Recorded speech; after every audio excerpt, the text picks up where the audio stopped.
warahmatullahi wabarakatuh. Sebelumnya saya mengucapkan terima kasih untuk kalian yang sudah menonton video ini. Perkenalkan, nama saya Kurnia Sandi. Saya merupakan salah satu mahasiswa di Universitas Tadulako, Fakultas Ilmu Sosial dan Ilmu Politik, Program Studi Sosiologi. Nah, teman-teman sekalian, pada video kali ini saya akan menjelaskan tentang apa itu sistem hukum, pelanggaran-pelanggaran hukum, dan tujuan dibentuknya hukum. Pastinya teman-teman semua bertanya, apa sih itu sistem hukum?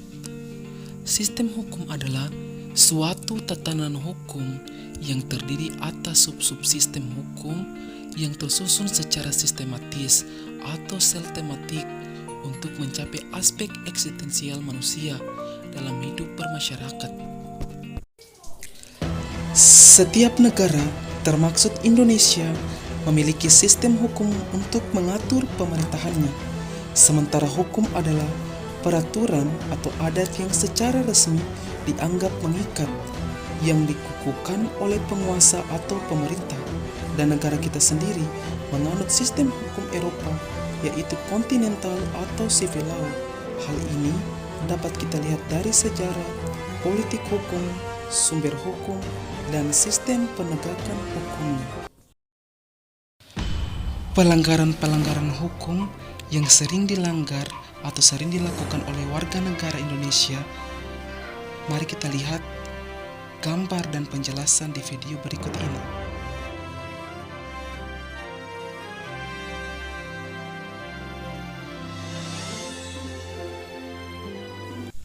Pelanggaran pertama yaitu menerobos lampu merah.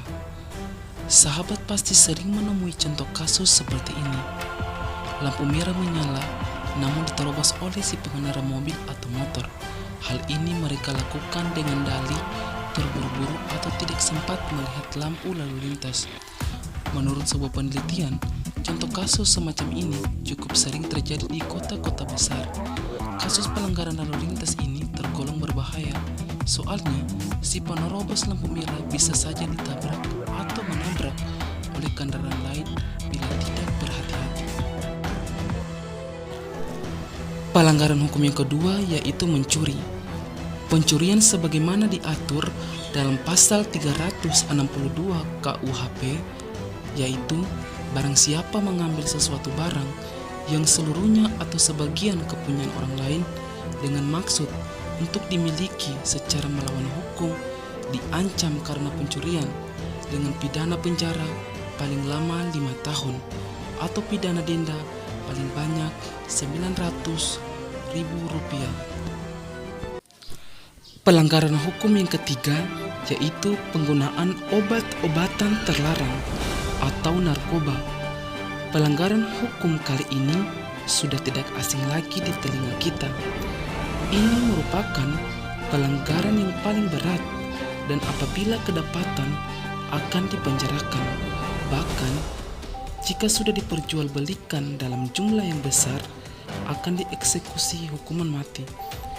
Penyalahgunaan narkoba banyak kita lihat atau kita temukan di kalangan anak muda.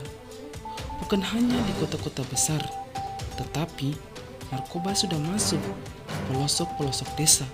Dan saat ini, penyalahgunaan narkoba menjadi polemik pemerintah kita saat ini. Jadi, teman-teman sekalian, sebagai anak muda regenerasi bangsa, pelanggaran hukum yang keempat yaitu seks bebas. Kalian mungkin sering mendengar istilah seks bebas, apalagi di kehidupan modern seperti sekarang ini. Lantas apa itu seks bebas? Terlepas dari konstruksi sosialnya, seks bebas seringkali mengacu pada seks yang tidak aman dan akan membawa dampak buruk atau dampak negatif pada setiap pelakunya. Sederhananya, pengertian seks bebas yang biasa dikenal di masyarakat Indonesia adalah perilaku seksual yang dilakukan di luar nikah dan di dalam praktiknya. Hal tersebut bisa terjadi antara satu pasangan atau satu orang dengan berganti-ganti pasangan.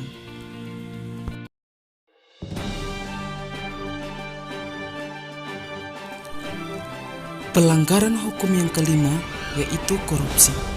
Korupsi atau rasuah adalah tindakan pejabat publik, baik politisi maupun pegawai negeri, serta pihak lain yang terlibat dalam tindakan itu yang secara tidak wajar dan tidak legal menyalahgunakan kepercayaan publik yang dikuasakan kepada mereka untuk mendapatkan keuntungan sepihak. Korupsi saat ini menjadi masalah besar di dalam negara kita. Kita dapat melihat di berita-berita TV bahwa korupsi bukan hanya dilakukan oleh kaum elit politik. Korupsi ini bisa dilakukan oleh masyarakat biasa. Kita melihat di sekeliling kita atau di lingkungan kita banyak berita-berita atau banyak kita temukan mereka-mereka yang melakukan tindakan penyalahgunaan uang atau korupsi.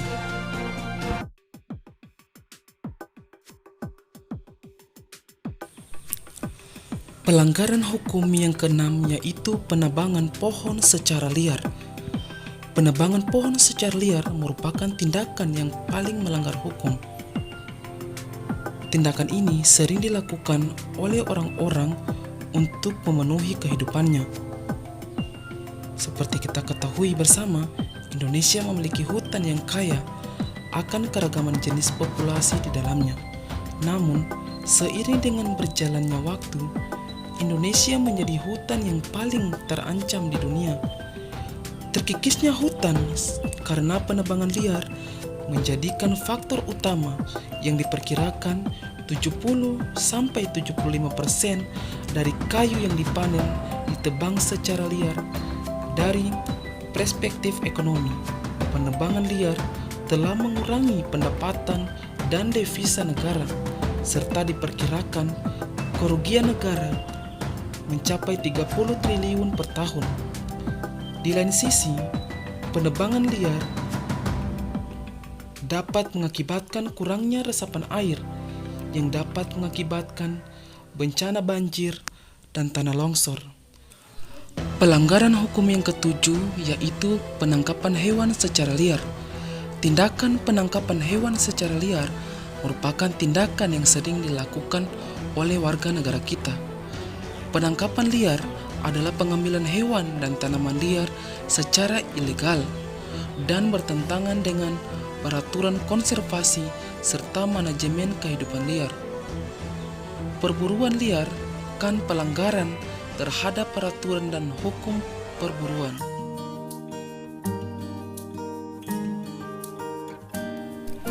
Teman-teman sekalian, kalian pasti ingin mengetahui tujuan dibentuknya hukum. Nah, sekarang kalian bisa melihat di gambar tujuan dibentuknya hukum.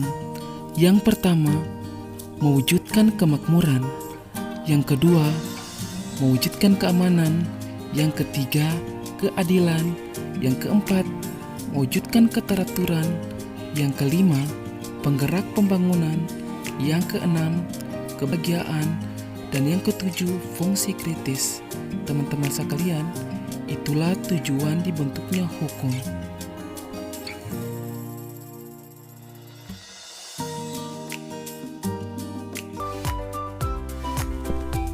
Teman-teman sekalian, itulah penjelasan tentang apa itu sistem hukum, pelanggaran-pelanggaran hukum, dan tujuan dibentuknya hukum. Semoga video kali ini dapat menambah dan memperluas wawasan teman-teman semua.